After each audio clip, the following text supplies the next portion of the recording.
Hi all, welcome to entry banking Malayalam YouTube channel. ഞാൻ വൈശാഖ് മാധവൻ.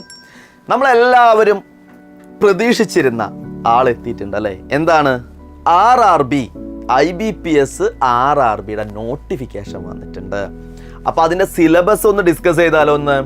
അപ്പോൾ IBPS RRB office അസിസ്റ്റൻറ്റിൻ്റെയും officer scale 1 നമ്മൾ common ആയിട്ട് അപ്ലൈ ചെയ്യുന്ന എക്സ്പീരിയൻസ് ഇല്ലാതെ അപ്ലൈ ചെയ്യുന്ന പാർട്ടാണ് അല്ലേ? അതിൻ്റെ സിലബസ് ആണ് നമ്മൾ ഈ വീഡിയോയിൽ ഡിസ്കസ് ചെയ്യാൻ പോകുന്നത്. അപ്പം എന്താണെന്ന് നോക്കാം. അപ്പം എല്ലാവർക്കും ഒരിക്കൽ കൂടി സ്വാഗതം. IBPS RRB എക്സാമിന് നോട്ടിഫിക്കേഷനൊക്കെ വന്നിട്ടുണ്ട്. നമ്മളുടെ ഗോൾഡ് ബാച്ചൊക്കെ ഉഷാറായിട്ട് നടക്കുന്നുണ്ട്. പുതിയ ബാച്ചുകൾ വരുന്നുണ്ട്. IBPS RRBക്ക് വേണ്ടി മാത്രമായിട്ട് ഒരു സ്പെഷ്യൽ ബാച്ചും നമ്മൾ നടത്തുന്നുണ്ട്. അതിലേക്കുള്ള അഡ്മിഷനും നടക്കുന്നുണ്ട്. അതിനെക്കുറിച്ചൊക്കെ അറിയാനായിട്ട് കിടക്കുന്നു നമ്മുടെ ഫോൺ നമ്പർ.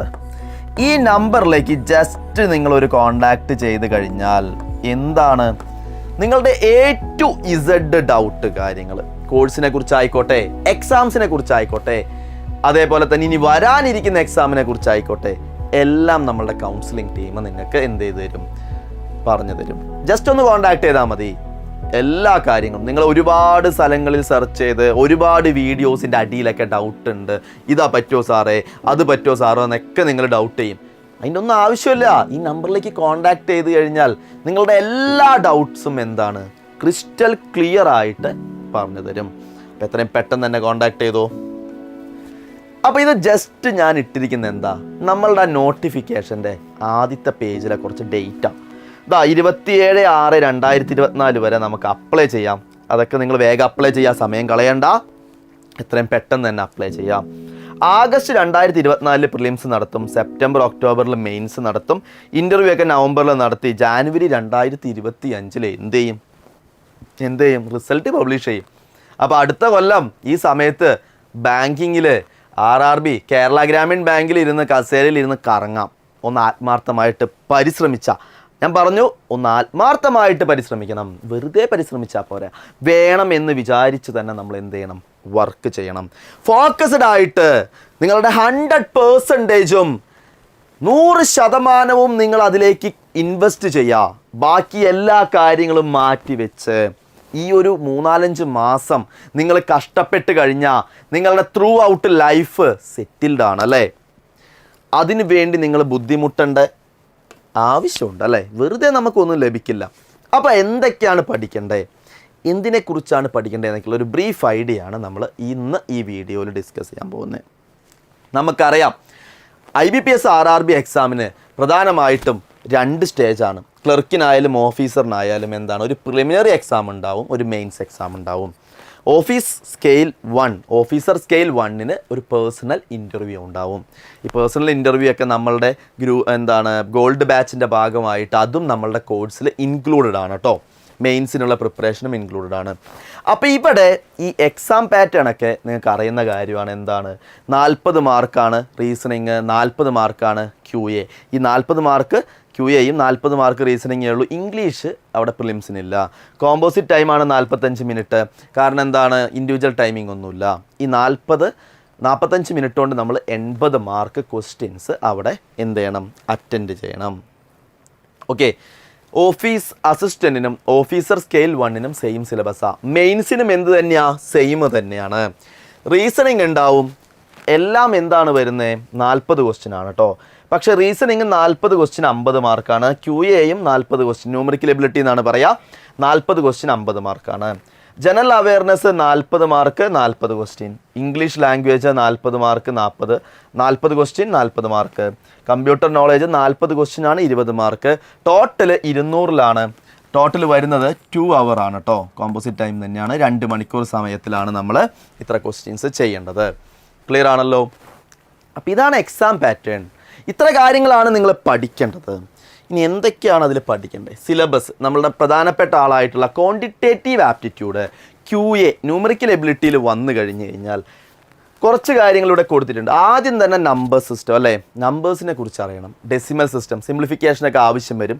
പിന്നെ വരുന്നതാണ് സിംപ്ലിഫിക്കേഷൻ, അപ്രോക്സിമേഷൻ, പേഴ്സൻറ്റേജ്, പിന്നെ ഏതാണ് റേഷ്യോ അല്ലേ? റേഷ്യോ, പിന്നെ നമ്മൾ ആ ബാക്ക് ടു ബാക്ക് ഉള്ള പ്രോബ്ലംസ് ഒക്കെ വരും. ഏതാണ്? Simple interest, time and work, partnership, average, ratio and proportion, HCF and LCM, profit and loss, compound interest, percentage, time and ഡിസ്റ്റൻസിൽ ബോട്ട് ആൻഡ് സ്ട്രീംസ്, ട്രെയിൻ, അങ്ങനത്തെ പാർട്ടുകൾ വരും. Permutation and combination, probability, data ഇൻ്റർപ്രിട്ടേഷനിൽ data sufficiency, അങ്ങനെ എല്ലാ കാര്യങ്ങളും എന്ത് വരും? ക്വാണ്ടിറ്റേറ്റീവ് ആപ്റ്റിറ്റ്യൂഡിൽ വരും. അപ്പോൾ ഇത്രയും സിലബസ് ഉണ്ട് നമുക്ക്. അപ്പോൾ സിലബസ് കവർ ചെയ്യണം എന്നുള്ളതാണ് ഇമ്പോർട്ടൻറ്റ്. ഇനി പാഴാക്കാൻ തീരെ സമയമില്ല. QAയിൽ ഇമ്പോർട്ടൻ്റ് ആയിട്ട് വരുന്ന ടോപ്പിക്കുകളാണ്. ഇതിലും ഡിഫറെൻറ്റ് ടൈപ്പ് ഓഫ് ക്വസ്റ്റ്യൻസ് ഉണ്ട്. Base level questions, moderate questions, tough level questions. ഈ ക്വസ്റ്റ്യൻസിൻ്റെയൊക്കെ ലെവലുകൾ ചേഞ്ച് ചെയ്യും. അപ്പോൾ എല്ലാ ക്വസ്റ്റ്യൻസും പഠിക്കണം. എന്നിട്ട് എന്താണ്? ഇൻഡിവിജ്വൽ ക്വിസുകൾ ചെയ്യണം, അതേപോലെ മോക്ക് ടെസ്റ്റുകൾ ചെയ്യണം. റീസണിങ്ങിലേക്ക് വന്നു കഴിഞ്ഞാൽ, റീസണിങ്ങിൽ എന്താണ് നമുക്ക് വരുന്നത്? ഇവിടെ റീസണിങ്ങിലേക്ക് വന്നു കഴിഞ്ഞാൽ നമുക്ക് വേറെ എന്താണ് വരുന്നത്? റീസണിങ്ങിലേക്ക് വന്നു കഴിഞ്ഞാൽ okay, odd one out, syllogism, blood relation, series test, direction test, puzzles and seating arrangement. വളരെ ഇമ്പോർട്ടൻ്റ് ആയിട്ട് മെജോറിറ്റി ക്വസ്റ്റ്യൻസും വരുന്ന പാർട്ടാണ് puzzles and seating arrangement. Statement and conclusion, coding and decoding, alpha numeric series, statement and arguments, assertion and reason, statement and action courses etcetera തുടങ്ങിയുള്ള പാർട്ടുകളാണ് നമുക്ക് എന്ത് വരിക? നമ്മുടെ ഇന്നിക്വാലിറ്റി ഒക്കെ വരും. ഏതിൽ? നമ്മളുടെ ഈ റീസണിങ് എന്ന് പറയുന്ന പാർട്ടിൽ. ഓക്കെ, അപ്പോൾ ആദ്യത്തെ എക്സാമിന്, പ്രിലിമിനറി എക്സാമിന് ഞാൻ ഈ പറഞ്ഞ ന്യൂമറിക്കൽ എബിലിറ്റി, അതായത് ക്വാണ്ടിറ്റേറ്റീവ് ആപ്റ്റിറ്റ്യൂഡും റീസണിങ്ങും മാത്രമാണ് നമുക്കുള്ളത്. ഓക്കെ, ഇനി ഇംഗ്ലീഷ് നമുക്ക് സാധാരണ ബാങ്ക് എക്സാംസിന് പ്രിലിംസിന് ഉണ്ടാവാറുണ്ട്. ബട്ട് നമ്മുടെ ഇവിടെ വരുമ്പോൾ ഏതാണ്? ക്വാണ്ടിറ്റേറ്റീവ് ആപ്റ്റിറ്റ്യൂഡും റീസണിങ്ങും മാത്രമാണ് നമുക്ക് പ്രിലിമിനറി എക്സാമിനുള്ളത്. ഇവിടെ നമുക്ക് ഇംഗ്ലീഷ് വരുന്നത് മെയിൻസിനാണ്. അപ്പോൾ ഇംഗ്ലീഷ് എല്ലാവർക്കും അറിയാം, ഇമ്പോർട്ടൻ്റ് ആയിട്ടുള്ള ആളാണ്. Spotting errors, fill in the blanks, jumble words, idioms and phrases, reading comprehensions, phrase substitution, cloze test, one word substitution ഒക്കെയാണ് സാധാരണ നമ്മൾ കോമൺ ആയിട്ട് വരുന്ന കാര്യങ്ങളൊക്കെ തന്നെയാണ് ഇവിടെയും എന്ത് വരിക? ഇംഗ്ലീഷിൻ്റെ സിലബസിൽ വരിക. ഓക്കെ, ദെൻ നമുക്ക് ഈ 3 കാര്യങ്ങളെക്കുറിച്ച് നിങ്ങൾക്ക് ധാരണയുണ്ടാവും. നമുക്ക് മെയിൻസിലേക്ക് വരുമ്പോൾ നമ്മൾ നേരത്തെ ഞാൻ എക്സാം പാറ്റേൺ ജസ്റ്റ് ഒന്ന് ഓടിച്ചിട്ട് പറഞ്ഞപ്പോൾ അതിൽ പറഞ്ഞിരുന്നു കമ്പ്യൂട്ടർ നോളേജ് എന്ന് പറയുന്ന ഒരാളും കൂടി ഉണ്ടെന്ന്. കമ്പ്യൂട്ടർ നോളേജിലേക്ക് വരികയാണെങ്കിൽ നിങ്ങൾ വൺസ് പഠിച്ചു വെച്ചാൽ മതി. Computer fundamentals, software and hardware and fundamentals, networking, MS office, database, RBI etcetera. ഇങ്ങനത്തെ RBI റിലേറ്റഡ് ആയിട്ടുള്ള കുറച്ച് ടേംസ് ഉണ്ടാവും, കമ്പ്യൂട്ടർ ടേംസ്, അതെല്ലാം പഠിച്ചു വെക്കണം. അപ്പോൾ ഏതെങ്കിലും നമ്മളുടെ മെറ്റീരിയൽസ് കാര്യങ്ങൾ എടുത്ത് നിങ്ങൾ എന്ത് ചെയ്യുക? അത് വൺസ് പഠിച്ചു വയ്ക്കുക. പിന്നെ എക്സാമിന് മുന്നേ ജസ്റ്റ് ഒന്ന് റിവൈസ് ചെയ്താൽ മതി. ഇനി ജനറൽ അവെയർനെസ്, ഇത്ര കാര്യങ്ങൾ നമുക്ക് സിലബസിൽ QA ആയാലും റീസണിങ് ആയാലും ഇംഗ്ലീഷ് ആയാലും ഈ കമ്പ്യൂട്ടർ നോളജ് ആയാലും വൺസ് നിങ്ങൾ സിലബസ് കവർ ചെയ്ത് കഴിഞ്ഞാൽ പിന്നെ എന്ത് ചെയ്യുക? സ്പീഡ് മെയിൻറ്റെയിൻ ചെയ്യണം. അത് ചെയ്ത് ഹൈ ലെവൽ ക്വസ്റ്റ്യൻസ് ഒക്കെ ചെയ്ത് നമ്മൾ എന്തില്ല ടച്ചിലിരുന്നാൽ മതി. ബട്ട് ജനറൽ അവെയർനെസ് എന്ന് പറഞ്ഞാൽ ഇമ്പോർട്ടൻ്റ് ആയിട്ടുള്ള ടോപ്പിക്കാണ്. മെജോറിറ്റി മാർക്ക് നമുക്ക് സ്കോർ ചെയ്യാൻ പറ്റുന്ന ഒരു ഏരിയയാണ്. അതെന്ത് ചെയ്യണം? ഡെയിലി അപ്ഡേറ്റ് ചെയ്യണം. ജനറൽ അവെയർനെസ്സിൽ കറണ്ട് അഫയേഴ്സ്, ആ കറണ്ട് അഫയേഴ്സിന് ഇമ്പോർട്ടൻറ്റ് കൊടുക്കുന്നത് ബാങ്കിങ് റിലേറ്റഡ് ആയിട്ടുള്ള കറണ്ട് അഫയേഴ്സും ഫിനാൻഷ്യൽ ഏരിയയിലേക്ക് ഇമ്പോർട്ടൻറ്റ് കൊടുക്കണം. Countries or currencies, Indian and international economy related ആയിട്ടുള്ള കാര്യങ്ങൾ വളരെ ഇമ്പോർട്ടൻ്റ് ആണ്. Awards and honours, sports, history of banking, causes and effects etcetera. ഈ കാര്യങ്ങളെല്ലാം നിങ്ങൾ എന്ത് ചെയ്യണം? ഡെയിലി തന്നെ എഴുതി വെച്ച് റിവിഷൻ നടത്തി പോകണം. അല്ലാതെ എക്സാമിന് ഒരു 3-4 ആഴ്ച നമുക്ക് സമയം കിട്ടുമോ? ഇല്ല. ആഗസ്റ്റിലാണ് നമ്മുടെ പ്രിലിംസ് കഴിയുന്നത്. സെപ്റ്റംബർ ഒക്ടോബറോടുകൂടി മെയിൻസ് വരും. നമുക്ക് പഠിക്കാനുള്ള സമയം കിട്ടില്ല.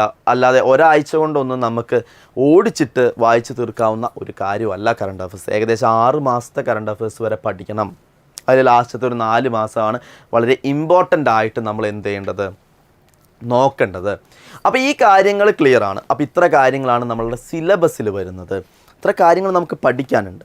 അപ്പോൾ സിലബസ് മാത്രം കവർ ചെയ്യുന്നതിൽ അർത്ഥമില്ല. സിലബസ് കവർ ചെയ്ത് കഴിഞ്ഞാൽ വൺസ് നമ്മൾ ആദ്യം ചെയ്യേണ്ട കടമ്പയാണ് എന്ത്? സിലബസ് കവർ ചെയ്യുക എന്നുള്ളത്. സിലബസ് കവർ ചെയ്താലാണ് നമുക്ക് എന്ത് ചെയ്യാൻ പറ്റുക? നമ്മുടെ സ്പീഡ്, ഞാൻ നേരത്തെ പറഞ്ഞു നമ്മളുടെ ബാച്ചുകളൊക്കെ പോകുന്ന ലെവൽസ്, ലെവൽ 1 സിലബസ് കവർ ചെയ്യും. പിന്നെ speed and practice, speed improve ചെയ്യും. ആ സ്പീഡ് ആൻഡ് ആക്യുറസി, നിങ്ങളുടെ വീക്കായിട്ടുള്ള പോയിന്റ് നിങ്ങൾ മനസ്സിലാക്കി നിങ്ങളുടെ സ്പീഡും ആക്യുറസിയും ഇമ്പ്രൂവ് ചെയ്യണം. ഒരു ക്വസ്റ്റ്യൻ എല്ലാവർക്കും ചെയ്യാൻ പറ്റും. ഒരാൾ 5 മിനിറ്റ് കൊണ്ട് ചെയ്യുന്നു, ഒരാൾ 4 മിനിറ്റ് കൊണ്ട് ചെയ്യുന്നു, ഒരുത്തൻ 20 സെക്കൻഡ് കൊണ്ട് ചെയ്യുന്നു. ആ 20 സെക്കൻഡ് മതി ആ ക്വസ്റ്റ്യൻ ചെയ്യാനായിട്ട്. ആ 20 മിനിറ്റ് കൊണ്ട് 20 മിനിറ്റ് അല്ല 20 സെക്കൻഡ് കൊണ്ട് ആ ക്വസ്റ്റ്യൻ ചെയ്യുന്നവനാണ് എന്ത് ചെയ്യുക? എക്സാം ക്രാക്ക് ചെയ്യാം. ആ രീതിയിൽ നിങ്ങളുടെ എന്ത് ചെയ്യണം, സ്റ്റഡി മാറ്റണം. നിങ്ങൾ അതേപോലെ നിങ്ങളുടെ സ്റ്റഡീസ് എന്ത് ചെയ്ത് പ്ലാൻ ചെയ്ത് മുന്നോട്ട് കൊണ്ടുപോകണം. അപ്പോൾ എല്ലാ സിലബസും കവർ ചെയ്ത് പിന്നെ എന്താണ് മെയിൻസിനുള്ള പഠനവും മുന്നോട്ട് കൊണ്ടുപോകണം പ്രിലിംസിൻ്റെ ഒപ്പം തന്നെ. അതല്ലാതെ റിസൾട്ട് വന്നിട്ട് പ്രിലിമിനറി പാസ്സായിട്ട് പോരെ മെയിൻസിൻ്റെ പഠനം എന്ന് പറയുന്നത് തെറ്റാണ്. എന്താണ്, പ്രിലിംസ് കഴിഞ്ഞ് റിസൾട്ട് വരുമ്പോൾ തന്നെ ഒരു 2 ആഴ്ചയ്ക്ക് മാക്സിമം ഗ്യാപ്പ് കിട്ടുള്ളൂ മെയിൻസിന്. അപ്പോൾ മെയിൻസും പ്രിലിംസും എന്ത് ചെയ്യണം, നമ്മൾ ഒരുമിച്ച് തന്നെ എന്ത് ചെയ്യണം, മുന്നോട്ട് കൊണ്ടുപോകണം. അതല്ലാതെ പ്രിലിംസിൻ്റെ റിസൾട്ട് വന്നിട്ട് ഞാൻ പറഞ്ഞ പോലെ മെയിൻസ് പഠിക്കാൻ നിന്ന് കഴിഞ്ഞാൽ നമുക്ക് ചിലപ്പോൾ എല്ലാ കാര്യങ്ങളും പഠിച്ചെത്താൻ പറ്റില്ല. അപ്പോൾ മെയിൻസിൻ്റെ മോക്ക് ടെസ്റ്റുകളും പ്രിലിംസിൻ്റെ മോക്ക് ടെസ്റ്റുകളും സൈഡിൽ കൂടെ തന്നെ എന്ത് ചെയ്യണം, നമ്മൾ കൊണ്ടുപോകണം. അപ്പോൾ ഇത്ര കാര്യങ്ങളാണ് ഈ സിലബസിന് നമുക്ക് ഡിസ്കസ് ചെയ്യാനുള്ളത്. അപ്പോൾ ഈ കറണ്ട് അഫയേഴ്സിൻ്റെ കാര്യം ഞാൻ പറഞ്ഞു. അപ്പോൾ ഈ കറണ്ട് അഫയേഴ്സ് പഠിക്കാനുള്ള മെറ്റീരിയലൊക്കെ ഇല്ലേ, ഇതാക്കി എടുക്കുന്നു. കറണ്ട് അഫയേഴ്സ് ക്യാപ്സ്യൂൾ മെയ് മാസത്തിൻ്റെ എഡിഷൻ എൻട്രിയുടെ വന്നിട്ടുണ്ട്. തികച്ചും സൗജന്യമായിട്ട് ഫ്രീ ആയിട്ട് നിങ്ങൾക്ക് എന്ത് ചെയ്യാൻ പറ്റും, ആ ഡിസ്ക്രിപ്ഷൻ ബോക്സിൽ നിന്ന് അത് ഡൗൺലോഡ് ചെയ്തെടുക്കാൻ പറ്റും. എത്രയും പെട്ടെന്ന് ഡൗൺലോഡ് ചെയ്തെടുക്കുക കേട്ടോ. അതേപോലെ നമ്മളുടെ SSC railway recruitment board, RRB, അതേപോലെ ബാങ്കിങ്, ഈ 3 എക്സാംസിനും കൂടി നമ്മളുടെ എൻട്രിയിൽ ഒരു central government exam batch start ചെയ്തിട്ടുണ്ട്. ഞാൻ നേരത്തെ പറഞ്ഞ പോലെ തന്നെ ഗോൾഡ് ബാച്ചിൻ്റെ അതേ ഫീച്ചേഴ്സാണ്. എല്ലാ A to Z സിലബസും കവർ ചെയ്ത് തരും. നിങ്ങൾക്ക് വേണ്ട എല്ലാ മെറ്റീരിയൽസും പ്രൊവൈഡ് ചെയ്യും. ടോപ്പ് എഡ്യൂക്കേറ്റേഴ്സിൻ്റെ ക്ലാസ് ആണ് നിങ്ങൾക്ക് അവിടെ ലഭിക്കുന്നത്. Books, mock test, study cards, A to Z study materials എല്ലാം നിങ്ങൾക്ക് എന്താണ് അവിടെ അവൈലബിൾ ആണ്. അപ്പോൾ ഈ 3 എക്സാംസിനും പ്രിപ്പയർ ചെയ്യണവർ ഈ കൊല്ലം 2024 എന്ന് പറഞ്ഞാൽ ഈ 3 എക്സാംസിനും 3 ഏജൻസീസും ഒരുപാട് എക്സാംസ് വിളിക്കുന്നുണ്ട്, ഒരുപാട് വേക്കൻസി ഫില്ല് ചെയ്യുന്നുണ്ട്. അപ്പോൾ ഈ 3 എക്സാംസിനും വേണ്ടി പ്രിപ്പയർ ചെയ്യണവർക്ക് വളരെ യൂസ്ഫുൾ ആയിട്ടുള്ള ഒരു ബാച്ചാണ്. അപ്പോൾ ഈ ബാച്ചിനെ കുറിച്ച് അറിയാനായിട്ട് നേരത്തെ പറഞ്ഞ ഫോൺ നമ്പറിലേക്ക് തന്നെ 7736122215 എന്ന ഫോൺ നമ്പറിലേക്ക് ജസ്റ്റ് കോൺടാക്ട് ചെയ്താൽ മതി. കൗൺസിലിംഗ് ടീം നിങ്ങൾക്ക് വേണ്ട ഫുൾ ഡീറ്റെയിൽസ് തരുന്നതായിരിക്കും. അപ്പോൾ എല്ലാവർക്കും കാര്യങ്ങളെക്കുറിച്ചൊക്കെ ഒരു ധാരണ കിട്ടിയെന്ന് തരുന്നു. സിലബസിനെ കുറിച്ച് ജസ്റ്റ് എന്താണ് പഠിക്കേണ്ടത്, എന്താണ് സിലബസ് എന്നാണ് നമ്മൾ ഈ വീഡിയോയിൽ ജസ്റ്റ് ഡിസ്കസ് ചെയ്ത് പോയത്. അപ്പോൾ എല്ലാവരും അത് ഡീപ്പായിട്ട് പഠിക്കണം. സിലബസ് എന്ന് പറയുമ്പോൾ വളരെ കുറച്ചായിട്ട് തോന്നും, പക്ഷെ ഒരുപാടുണ്ട് പഠിക്കാനായിട്ട്. ഇനി 1 മിനിറ്റ് പോലും പാഴാക്കാതെ എല്ലാവരും എത്രയും പെട്ടെന്ന് തന്നെ പഠിച്ചു തുടങ്ങുക. അതിന് മുന്നിൽ ചെയ്യേണ്ട കാര്യം എത്രയും പെട്ടെന്ന് തന്നെ നിങ്ങൾ എന്ത് ചെയ്യുക, എക്സാമിന് അപ്ലൈ ചെയ്യുക എന്നുള്ളതാണ്. തീരെ വൈകിക്കാതെ എത്രയും പെട്ടെന്ന് അപ്ലൈ ചെയ്യുക. അപ്പോൾ എല്ലാവർക്കും all the very best. Thank you.